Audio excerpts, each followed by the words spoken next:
Hello friends, आज हम bacteria में रेस्पायरेशन की प्रक्रिया को देखेंगे। तो जीवाणुओं को जैविक क्रियाओं के लिए ऊर्जा की आवश्यकता होती है। ये ऊर्जा उन्हें श्वसन के द्वारा ही प्राप्त होती है। कुछ जीवाणु जो है वायुमंडल में ऑक्सीजन ग्रहण कर श्वसन कर लेते हैं, जैसे जो बैक्टर है, नाइट्रोसोमोनास है, नाइट्रोबैक्टर आदि। ये जीवाणु ही एरोबिक बैक्टीरिया कहलाते हैं, वायवीय जीवाणु कहलाते हैं। कुछ जीवाणु ऑक्सीजन की अनुपस्थिति में भी श्वसन करते हैं, जैसे कि क्लास्ट्रीडियम, बैसिलस डिनाइट्रिफिकेशन। इस प्रकार के जीवाणु जो है एनारोबिक अवायवीय श्वसन पाया जाता है इनमें। इन्हें अवायवीय जीवाणु है एनारोबिक बैक्टीरिया कहते हैं। जीवाणुओं को निम्न श्रेणियों में विभाजित किया गया है। हम आइए देखते हैं। पहला, अविकल्पी ऑक्सी। इन जीवाणुओं में ऑक्सी श्वसन होता है, अतः इनकी वृद्धि हेतु ऑक्सीजन की आवश्यकता होती है। ऑक्सीजन की एब्सेंट में ये मृत हो जाते हैं, जैसे बैसिलस सबटिलिस। सेकंड देखेंगे, अविकल्पी अनॉक्सी। ये जीवाणु जो है अनॉक्सी श्वसन करते हैं और ऑक्सीजन की उपस्थिति में इनकी मृत्यु हो जाती है।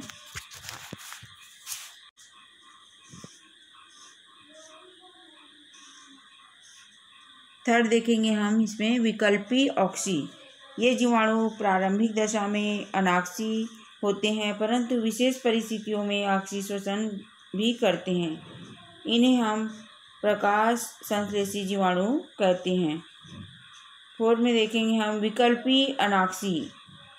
प्रारंभिक दशा में ये जीवाणु जो है ऑक्सी होते हैं, परंतु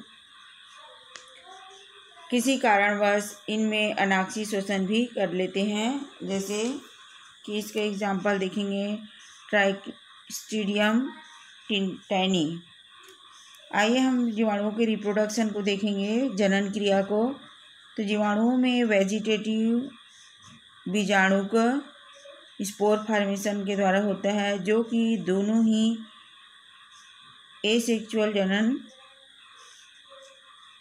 जनक है। अब इसमें देखेंगे हम जो अनुवांशिकी पुनर्योजन की क्रिया। इसमें देखेंगे जो अनुवांशिकी पुनर्योजन की जो क्रिया होती है,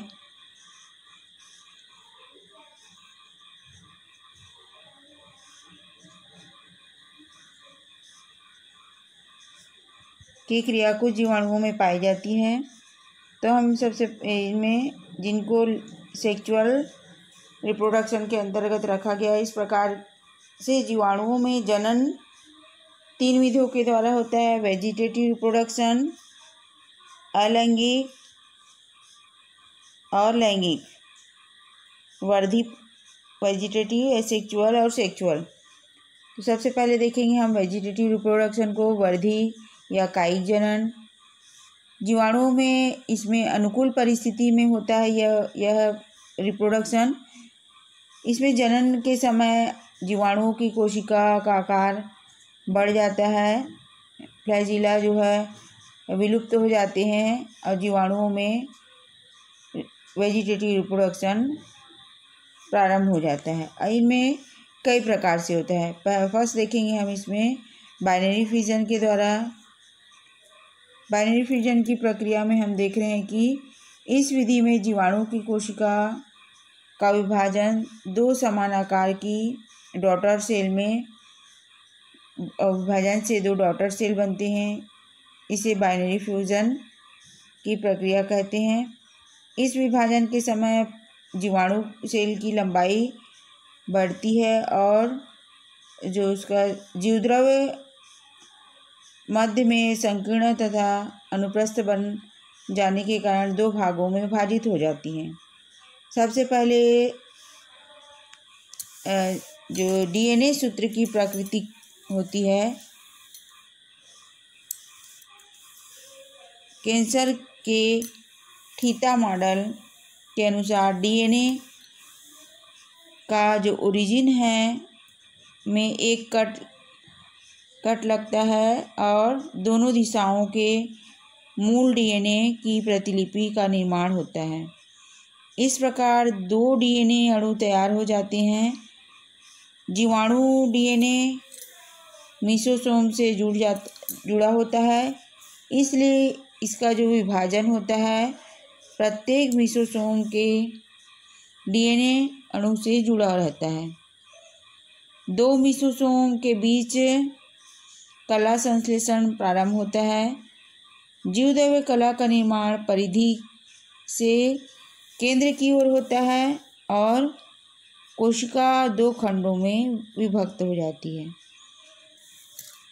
देखते हैं कि जीवद्रव्य कला के बाहर कोशिकावाल का निर्माण हो जाता है। ये दोनों भाग अलग अलग होकर सेल का निर्माण करते हैं। कोशिका आकार में बढ़ती है, इसके साथ ही इनमें जनन भी प्रारंभ हो जाते हैं।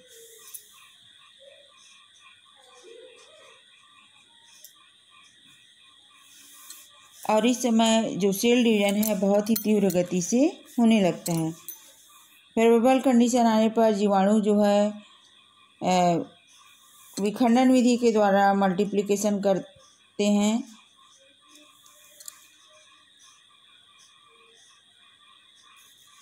फिर देखते हैं सेकेंड हम बाय बर्डिंग के द्वारा। इस प्रकार जनन जो है बैसिलस जीवाणुओं में पाया जाता है। जीवाणु की कोशिका एक और वृद्धि करके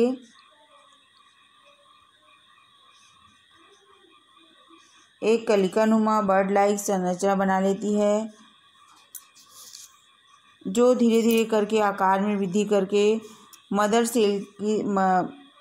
मदर बैक्टीरियल सेल से संकीर्ण के द्वारा अलग हो जाती है और एक नवीन जीवाणु की भांति ग्रोथ करने लगती है, जैसे रोडोमाइक्रोबियम में है। इस प्रकार अब हम एसेक्सुअल रिप्रोडक्शन को देखेंगे तो इनमें होता है एंडोस्पोर के द्वारा। पहला देखेंगे ग्राही जीवाणु बैसिलस में जो कायिक कोशिका में एंडोस्पोर बनते हैं। इस विधि में प्रोटोप्लाज्म संकुचित होकर सेल वॉल से हटकर बीच में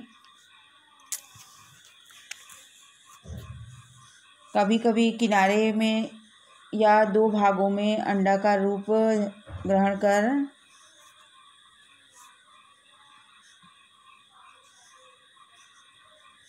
जिसमें जो मोटी वाल एक मोटी भित्तियाँ बन जाती है।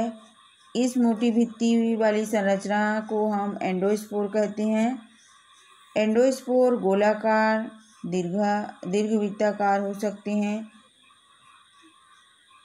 और इसकी जो वाल होती है कई परतों की बनी होती है। इसकी संरचना बहुत ही विशिष्ट होती है। परिपक्व जो एंडोस्पोर होते हैं उनमें न्यूक्लियस में प्रोटोप्लास्ट होता है,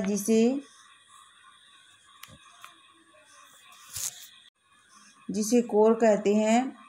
यह एक पतली झिल्ली से ढका रहता है जिसको कोर कला या कोर मेम्ब्रेन कहते हैं। इसके चारों ओर बहुस्तरीय कॉर्टेक्स होते हैं।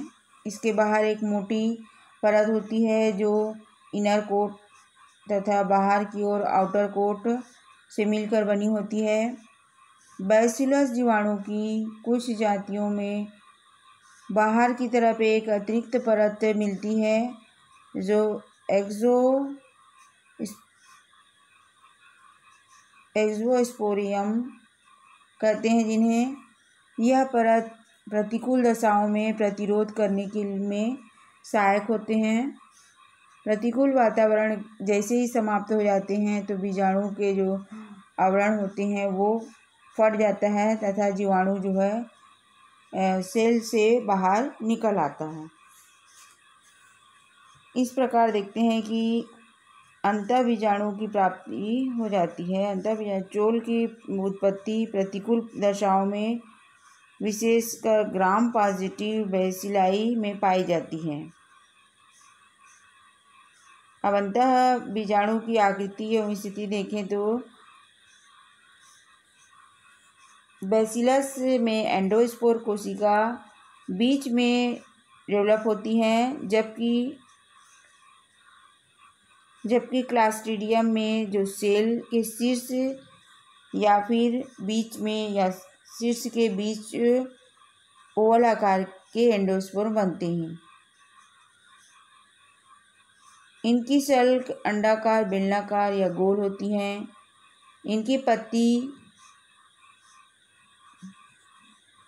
इनकी जो ओरिजिन होती है मातृ सेल या बीजाणुधानी अंतः बीजाणुओं के आधार पर फूली नहीं होती है। कॉर्टेक्स में एक विशेष प्रकार की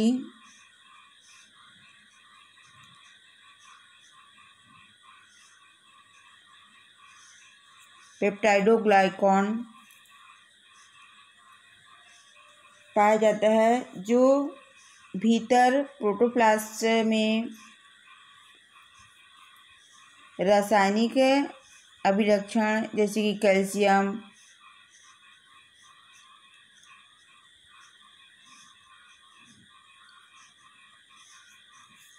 एसिड कॉम्प्लेक्स में पाया जाता है। एंडोस्पोर की प्रकृति में देखें तो एंडोस्पोर जो है फिनॉल जैसे तीव्र जीवाणुनाशक को भी सहन कर कई वर्षों तक एक्टिव रह सकते हैं। उच्च तापमान द्वारा इनको मारने का प्रयास में भी असफल हो चुके हैं। कुछ को बॉयल वाटर में कई घंटों तक डुबो के रखने पर भी ये जीवित रहते हैं, जीवन शक्ति इनकी नष्ट नहीं होती है। इसलिए इनकी जो कैपेसिटी अत्यधिक होने के कारण इन्हें नष्ट करना कठिन है। ये अणु जो है बीजाणु प्रोटीन के आंशिक निजरीकरण के कारण हुई जैविक दुर्घटना के कारण उत्पन्न हुआ है। अंतः बीजाणुओं का जर्मिनेशन देखेंगे, अंकुरण। तो अनुकूल परिस्थिति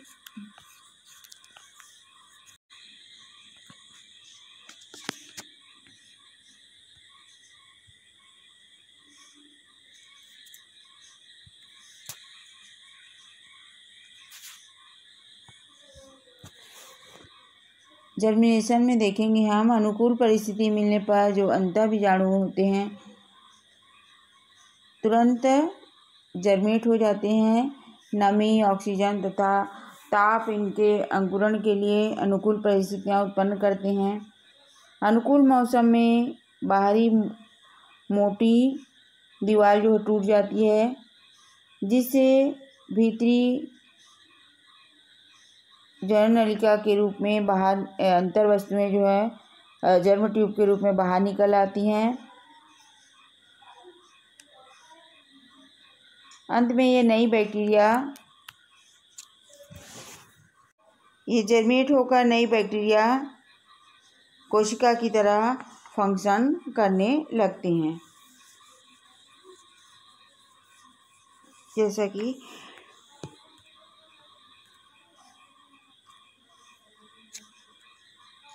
एंडोस्पोर निर्माण की विभिन्न अवस्थाएं दिखाई दे रहा है। इसमें outer spore membrane, inner membrane,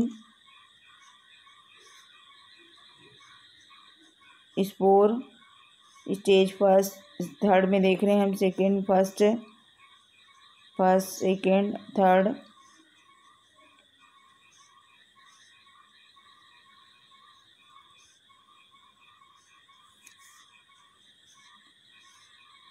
यहाँ पर एक्सोस्पोर,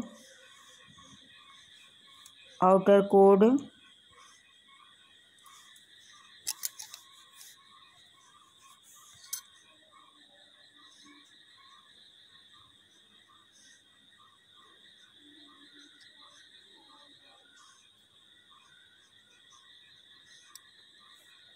कोनिडिया के द्वारा। यह क्रिया अधिकतर जो है फिलामेंटस जीवाणुओं में होता है।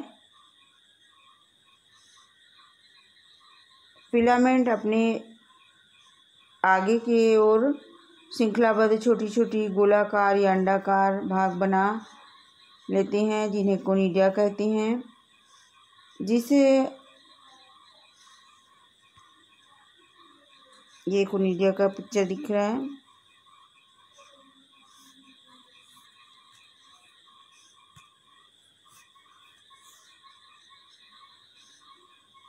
ये कोनिडिया है, ये कोनिडियम।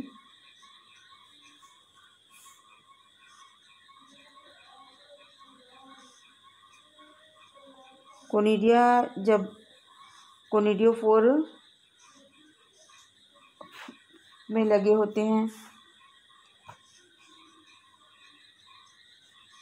अनुकूल परिस्थिति आने पर यह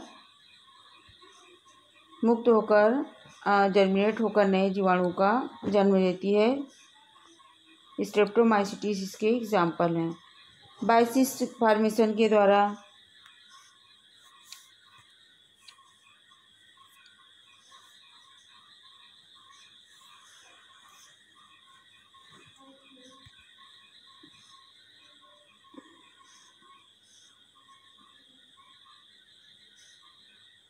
कभी कभी प्रतिकूल परिस्थिति में जीवाणुओं की संपूर्ण कोशिका आकार में छोटी होकर गोल हो जाती हैं, एक मोटी भित्ति द्वारा घिर जाती हैं। इस मोटी भित्ति वाली गोल संरचना को ही सिस्ट कहते हैं।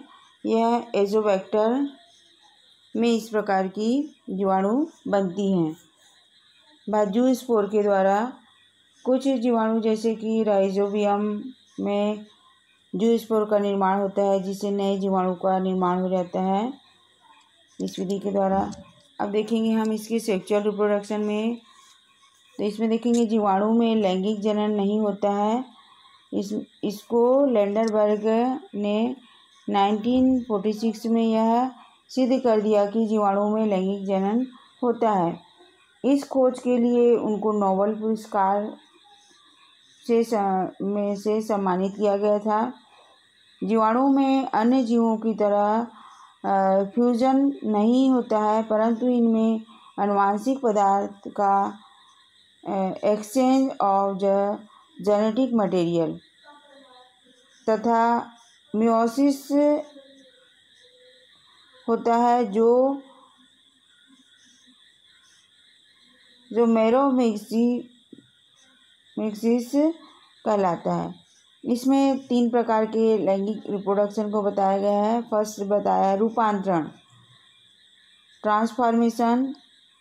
सेकंड है पराक्रमण, ट्रांसडक्शन। तीसरा है संयुग्मन, कंजुगेशन। सबसे पहले देखेंगे हम इसमें ट्रांसफॉर्मेशन को। ग्रिफिथ ने 1928 में इसको ट्रांसफॉर्मेशन की क्रिया को पता लगाया। इसमें देखा कि लेबोरेटरी में अध्ययन किया, ऐसे सेल्स जिनमें रूपांतरण हो सकता है, इन्हें समर्थ कोशिकाएं कहलाई। डीएनए का वह भाग जिसमें रूपांतरण की योग्यता होती है उसे रूपांतरण कारक कहते हैं। यह क्रिया में एक जीवाणु की कोशिका रहित तथा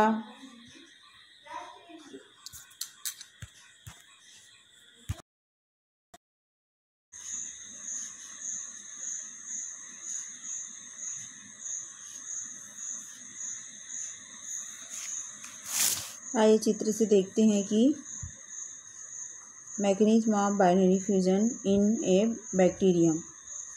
इस बाइनरी फ्यूजन इस विधि में जो जीवाणु की कोशिका विभाजित होकर इसकी प्लाज्मा मेम्ब्रेन, ये प्लाज्मा मेम्ब्रेन है, mesosome, cell wall,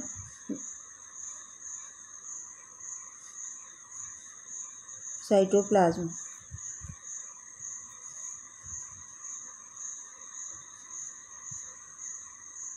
new membrane synthesis यहाँ पर हो रहा है। और daughter mesosome, daughter nuclei, 2 daughter nuclei. इस बाइनरी फ्यूजन विधि में 2 समान आकार की डॉटर सेल बनती है। इस क्रिया में बाइनरी फ्यूजन, इस प्रक्रिया को बाइनरी फ्यूजन कहते हैं। हर एक जीवाणु सेल में लंबाई में बढ़ती हैं और जीव द्रव्य जो है मध्य में संकीर्ण होकर एक अनुप्रस्थ बना लेती हैं और 2 भागों में ये इस तरह से ये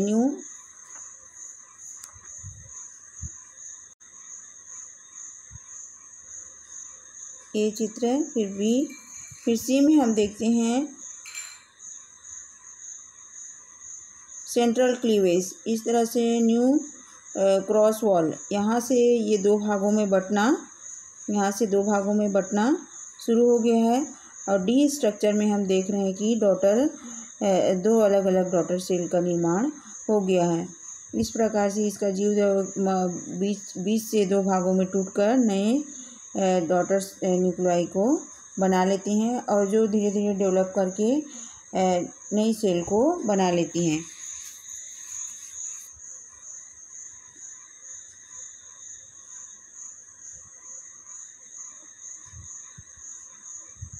इसके बाद देखेंगे हम मुकुलन की प्रक्रिया किस प्रकार होती है। बर्डिंग प्रक्रिया कहते हैं इसको। बर्ड लाइक संरचना इसमें बन जाती हैं। इसमें जीवाणु जो बैसिलस पाया गया है वह जीवाणु कोशिका एक ओर से धीरे धीरे करके ग्रोथ करना स्टार्ट कर देती है और वृद्धि करके कलीनुमा, इस तरह से कलिकानुमा बर्ड लाइक संरचना बना लेती हैं। यह कलिका आकार में धीरे धीरे करके बढ़ने लगती हैं और मातृ सेल से यहाँ से वो अलग होकर पृथक हो जाती हैं बैक्टीरियल मदर सेल से।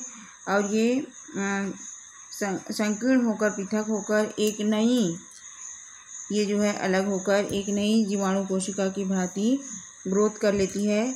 ये रोडोमाइक्रोबियम का पिक्चर यहाँ पर दिखाया गया है, जो बर्डिंग बैक्टीरियम और रोडोमाइक्रोबियम का ये स्ट्रक्चर यहाँ पर दिखाई दे रहा है। इसमें बर्ड लाइक संरचना बनाती है बर्डिंग बैक्टीरियम। इस तरह से कलिकानुमा फूलते हुए कली के समान संरचना बनाकर एक नई बैक्टीरिया का निर्माण कर लेती हैं।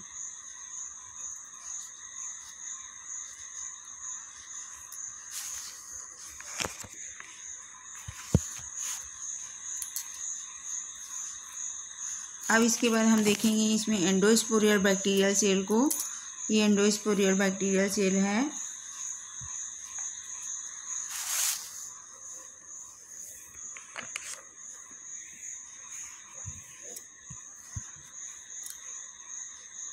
एंडोस्पोर जो है एसेक्सुअल रिप्रोडक्शन को प्रदर्शित कर रहा है। इसमें एंडोस्पोर में जो है ग्राम पॉजिटिव बैक्टीरिया बैसिलस आदि में ये जो है वेजिटेटिव स्पोर्स बनते हैं। इस विधि में जो प्रोटोप्लाज्म है धीरे धीरे करके संकुचित हो जाता है।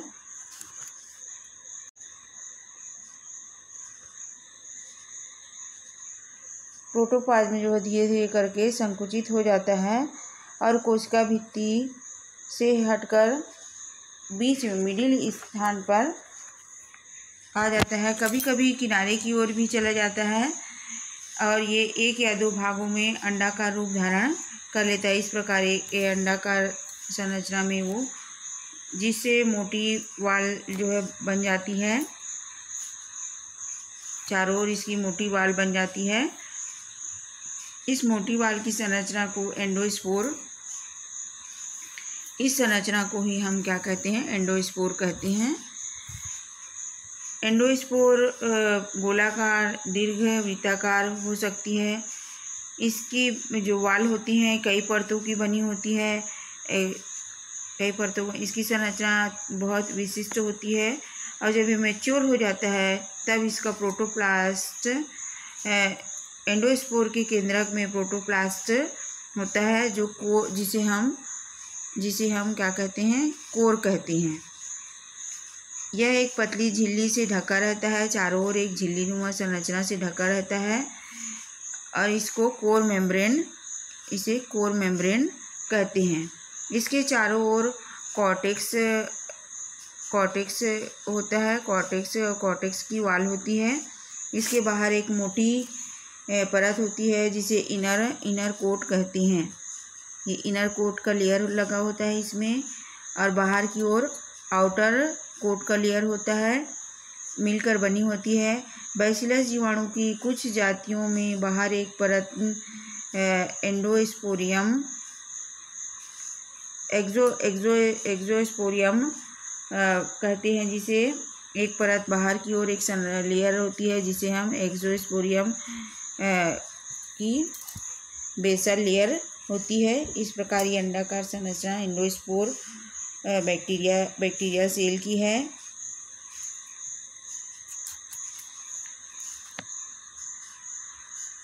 बेसिलस स्टेज में ये दिखाई दे रहा है हमको।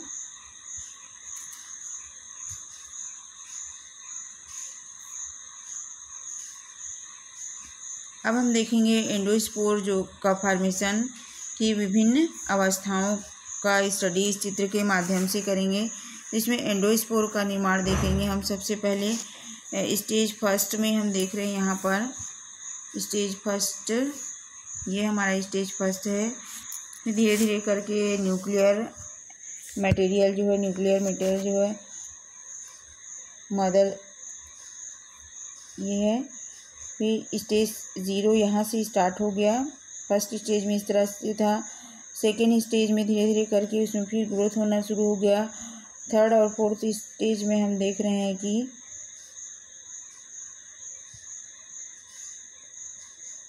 स्पोर जो है आउटर स्पोर मेम्ब्रेन उसकी चारों ओर और इनर स्पोर मेम्ब्रेन, इस तरह से उसमें चारों ओर से घिरी हुई एक संरचना बन गई है।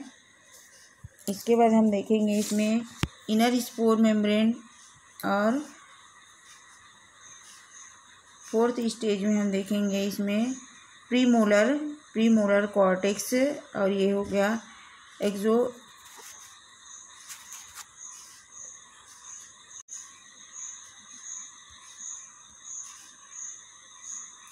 एक्सोस्पोरियम की संरचना यहाँ 4 स्टेज में दिखाई दे रही है।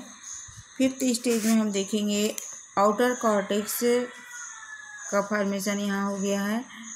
फिर उसके चारों ओर कॉर्टेक्स लेयर धीरे धीरे करके बने फिफ्थ स्टेज में, और लेयर 7th स्टेज में इस तरह से एक्सोस्पोरियम के 3 स्पोर यहाँ पर बनते हुए हमको दिखाई दे रहे स्टेज 7 में। स्टेज 8 में हम देख रहे हैं मेसोसोम वाल और सेल मेम्ब्रेन, इस तरह से ये कंप्लीट, और ये सर्कल जो है एंडोस्पोर के निर्माण की प्रक्रिया का कंटिन्यू चक्र जो है चलता रहता है। वेरियस स्टेज ऑफ एंडोस्पोर का फॉर्मेशन।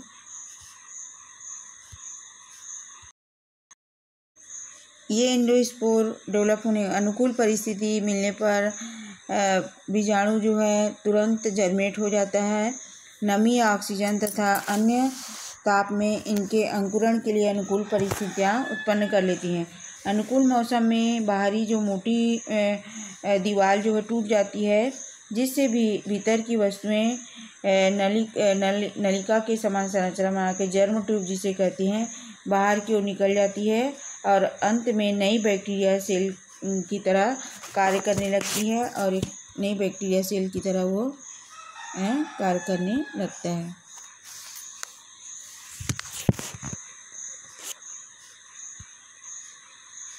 इस तरह ये 1 2 3 4 5th 6th और 7th स्टेज से होते हुए ये नए बैक्टीरिया की तरह ये वर्क करने लगता है डेवलप होकर।